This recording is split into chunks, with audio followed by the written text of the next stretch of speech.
Grandpa's funeral took place today. Although the ceremony went well, it did nothing to console me. I feel empty, lost. Returning to the mansion offers me no comfort. It's cold, distant, as though it rebels at my very presence. How often do games play you? I have personally never seen any games do that until I played Eternal Darkness: Sanity's Requiem.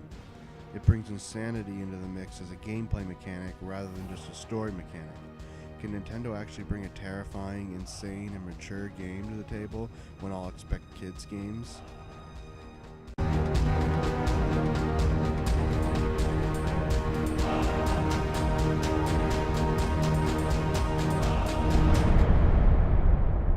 Alex Roivas' grandfather has been murdered alone in his mansion.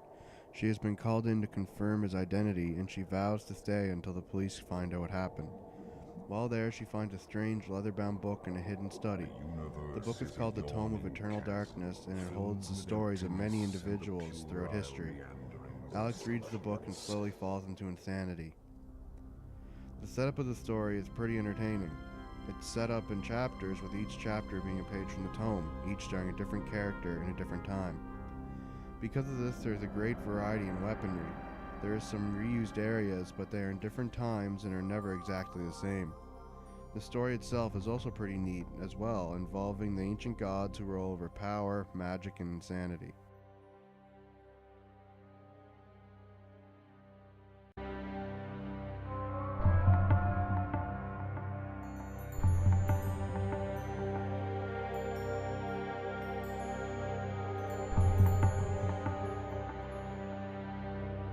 The gameplay is different from normal survival horror games. Characters are not controlled with the traditional tank controls, and combat is a little more involved. You control in 3D and can target each enemy's body parts. Because you can do this, you need to tear them apart to actually kill them.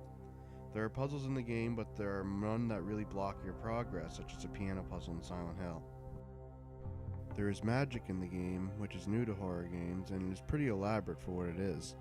You get circles of power that you assign runes to each point. Depending on what rune you assign to each point, you can create many different spells. It's not the most deep magic system, since you only learn a certain amount of spells, and you get the runes for the spells as you need them. The most unique thing in the game is the insanity mechanic.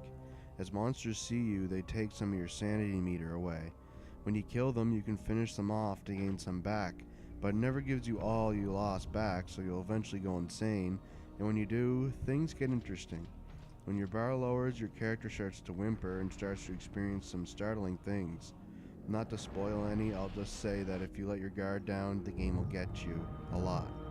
Overall, it's a great fun game, even if it can be a little clunky.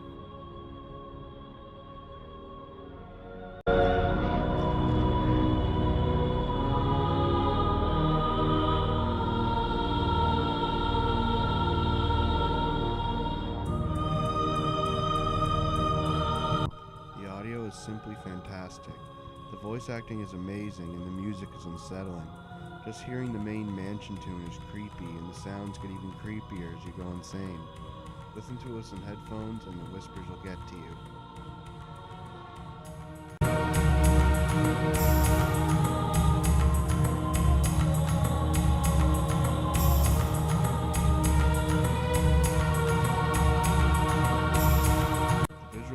But they can be a little mixed.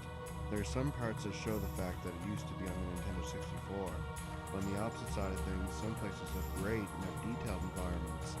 Characters look fine, but the minor characters are noticeably harder to look at than the main characters. Your eyes won't bleed, but they won't do a dance either.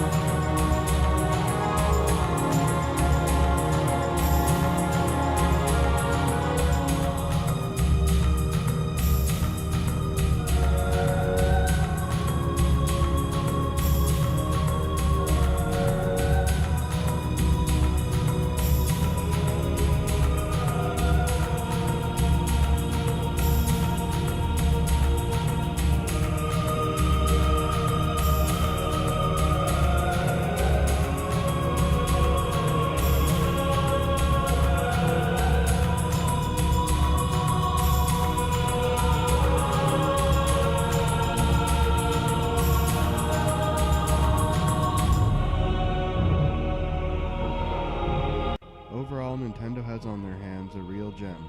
All that's left is for them to continue on with it. If you own a GameCube or a Wii and are into survival horror games, try to get your hands on a copy of this game. You won't regret it. I award this game an 8.5 out of 10.